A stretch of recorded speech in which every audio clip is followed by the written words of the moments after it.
माझा पहिला व्लॉग किल्ले अर्नाळा। तर नमस्कार, आज आपण चाललो आहे किल्ले अर्नाळा। तर चला।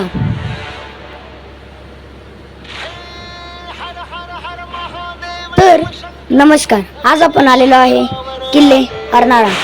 हा किल्ला एक जलदुर्ग किल्ला आहे, म्हणजे हा एक समुद्रातील बेटावर वसलेला किल्ला आहे। या किल्ल्यावर येण्यासाठी आपल्याला एकमात्र पर्याय म्हणजे बोट फेरी।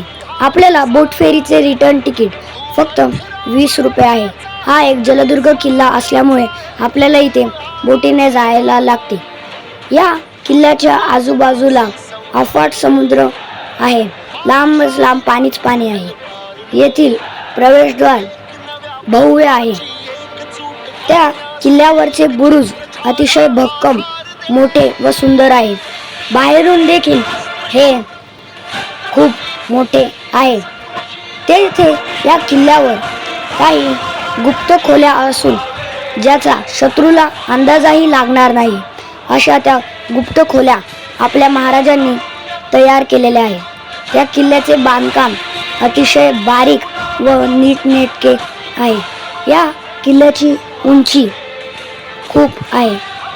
आतापर्यंत सुद्धा या किल्ल्याच्या पायऱ्या अतिशय भक्कम असून आपल्याला वरती जायला रस्ता आहे। विचार करण्यासारखे आहे की आपल्या महाराजांनी त्या काळात एवढे मोठे मोठे दगड होडीने इथपर्यंत कसे पोहोचवले असतील, आणि त्या काळात मशीन होड्याही नव्हत्या, तेव्हा आपल्याला फक्त हाताने त्या बोट्या चालवायला लागत होत्या। या किल्ल्याचे बांधकाम अतिशय भक्कम असून हा एक प्राचीन किल्ला आहे। आपल्या महाराष्ट्राचे आराध्य दैवत छत्रपती श्री शिवाजी महाराजांचा हा एक प्रमुख जलदुर्ग किल्ला असून या किल्ल्याला आपण जंजिरे अर्नाळा असेही म्हणतो। याला दुसरे नाव म्हणजे मराठ्यांचा जंजिरा। हा किल्ला अतिशय जुना आहे। या किल्ल्याचे बांधकाम एवढे नीटनेटके त्या काळात झाले आहे की आपल्याला बघूनच आपण आश्चर्यचकित होतो। याच्या चारी बाजूला अफाट समुद्र आहे। प्रवेशद्वारावर छत्रपती शिवाजी महाराजांची एक प्रतिमा असून याचे प्रवेशद्वारही खूप मोठे आहे। याचे आजूबाजूला बुरुज देखील आहेत शत्रूवर नजर ठेवण्यासाठी, व इथं आपल्याला समुद्र पाणीच पाणी दिसते। आपले छत्रपती शिवाजी महाराजांनी इथे कालिका मातेचे एक प्राचीन मंदिर बांधले होते, ज्याचा इतिहास खूप मोठा आहे। तिथे आपल्याला खूप शांतता व आपले मन तिथे प्रसन्न होते। मला तिथे जायला खूप आवडले। तिथे आजूबाजूला पाणीच पाणी होते।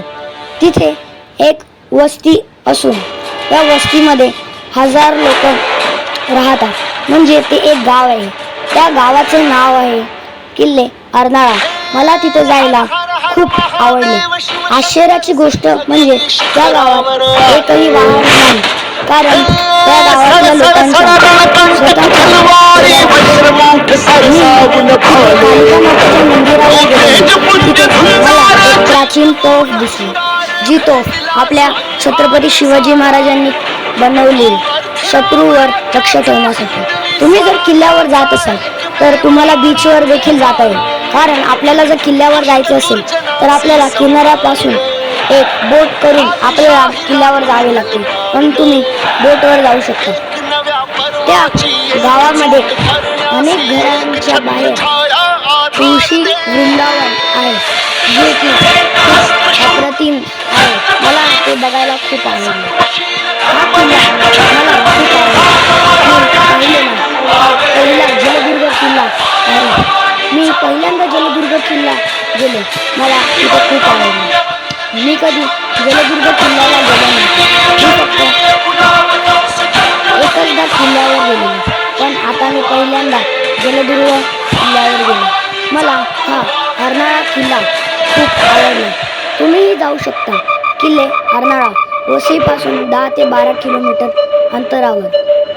हा किल्ला आपल्या छत्रपती शिवाजी महाराजांचा आहे, म्हणून याचा इतिहास नक्कीच जाणून घ्या।